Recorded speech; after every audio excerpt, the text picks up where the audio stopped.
નમસ્કાર. આજના આ ખાસ વિશ્લેષણમાં આપ સૌનું સ્વાગત છે. આજે આપણે વાત કરવાના છીએ મહાભારતના એક એવા પાત્ર વિશે જેમને સમજવા કદાચ સૌથી વધુ અઘરા છે, ગુરુ દ્રોણાચાર્ય. આ ખાલી એક ગુરુની વાત નથી, આ એક એવા મહાન યોદ્ધાની વાત છે જેમના નિર્ણયો અને જેમના વિરોધાભાસ આજે પણ એટલી જ ચર્ચા માંગે છે. હવે સૌથી મોટો સવાલ એ થાય કે વિશ્વના સર્વશ્રેષ્ઠ શિક્ષક હોવા છતાં દ્રોણાચાર્ય અન્યાયના પક્ષી શા માટે લડ્યા? બસ આ જ એ વિરોધાભાસ છે જે આપણે આજે ઉકેલવાનો છે. તેઓ માત્ર ભણાવતા જ નહોતા, રણમેદાનમાં તેમની રણનીતિઓ ભલભલાને હંફાવી દેતી હતી. તો ચાલો આમાં ઊંડા ઉતરીએ. આ આખી વાતને બરાબર સમજવા માટે આપણે તેમના જીવનને 5 ભાગમાં વહેંચીશું. પહેલું, જ્ઞાન અને કૌશલ્યનું પ્રતીક. બીજું, રાજધર્મ અને કર્તવ્ય. ત્રીજું, પક્ષપાત અને મર્યાદાઓ. ચોથું, પુત્રપ્રેમ અને પતન. અને છેલ્લે જીવનનો સારાંશ અને બોધ. તો ચાલો શરૂ કરીએ પહેલા ભાગથી, જ્ઞાન અને કૌશલ્યનું પ્રતીક. વિચારો કે દ્રોણાચાર્યનું જ્ઞાન કેટલા ઊંચા સ્તરનું હશે. તેઓ ભારદ્વાજ ઋષિના પુત્ર હતા અને તમને જાણીને નવાઈ લાગશે કે તેમણે સ્વયં ભગવાન પરશુરામ પાસેથી શસ્ત્રવિદ્યાનું સંપૂર્ણ જ્ઞાન મેળવ્યું હતું. એટલે માત્ર ધનુર્વિદ્યા જ નહીં, પણ બ્રહ્માસ્ત્ર જેવા દેવતાઓના દિવ્ય અસ્ત્રો ચલાવવાની તાકાત તેમનામાં હતી. એ સમયે આવો જ્ઞાનનો ભંડાર ભાગ્યે જ અન્ય કોઈ પાસે હશે. સાચા અર્થમાં તેઓ અજોડ હતા. હવે આગળ વધીએ બીજા ભાગ તરફ, રાજધર્મ અને કર્તવ્ય. આટલી મહાનતા હોવા છતાં સંઘર્ષ ક્યાંથી શરૂ થયો તે જોઈએ. તેમની જિંદગીનું ત્રાજવું હંમેશા ડોલતું જ રહ્યું. એક બાજુ હતો તેમનો વ્યક્તિગત પ્રેમ, ખાસ કરીને અર્જુન અને પાંડવો માટે, પણ બીજી બાજુ હસ્તિનાપુરનું સિંહાસન. તેઓ હસ્તિનાપુરના રાજગુરુ હતા અને આ પદ તેમને ફરજના એવા બંધનમાં બાંધતું હતું કે તેઓ ચાહીને પણ છૂટી શકે તેમ નહોતા. અને હા, તેઓ કંઈ માત્ર શાંત સ્વભાવના ગુરુ નહોતા. તેમનામાં એક જબરજસ્ત ક્ષત્રિય સ્વાભિમાન પણ હતું. યાદ છે ને પહેલો પ્રસંગ, જ્યારે તેમણે પોતાના શિષ્યો પાસે ગુરુદક્ષિણામાં શું માંગ્યું હતું? પાંચાલ નરેશ દ્રુપદની હાર.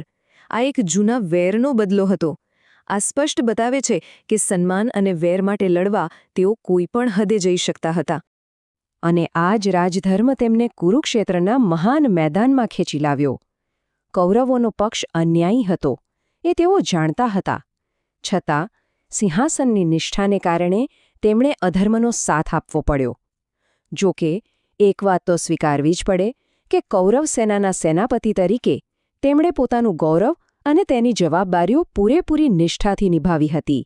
આપણે હવે ત્રીજા અને સૌથી વિવાદાસ્પદ ભાગ પર આવીએ છીએ, પક્ષપાત અને મર્યાદાઓ.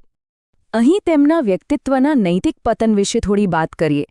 એકલવ્યનો અંગૂઠો, આ ઘટના તો આપણે સૌ જાણીએ છીએ. અર્જુન દુનિયાનો સર્વશ્રેષ્ઠ ધનુર્ધર રહે.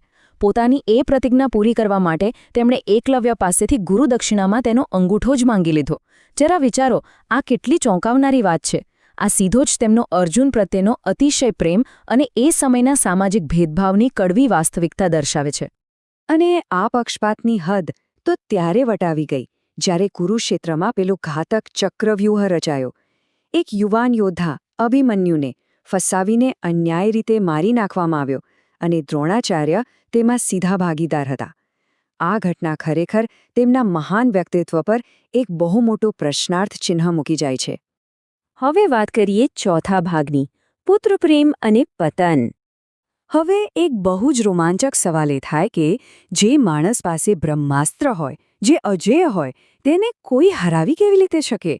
ખરેખર દ્રોણાચાર્યને મેદાનમાં કઈ રીતે હરાવવામાં આવ્યા? જવાબ છે, શારીરિક તાકાતથી નહીં, પણ માનસિક પ્રહારથી. તેમની સૌથી મોટી નબળાઈ હતી તેમનો દીકરો અશ્વત્થામા. પાંડવોએ યુદ્ધમાં આ જ નબળાઈનો ઉપયોગ કર્યો. મેદાનમાં એક અફવા ફેલાવવામાં આવી કે અશ્વત્થામા હણાયો છે. હકીકતમાં એ અશ્વત્થામા નામનો એક હાથી હતો.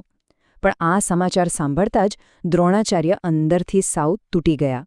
એક મહાન યોદ્ધાએ પોતાના હથિયાર હેઠા મૂકી દીધા અને ત્યાં જ યોગ દ્વારા દેહત્યાગ કરી લીધો. છે ને આશ્ચર્યજનક?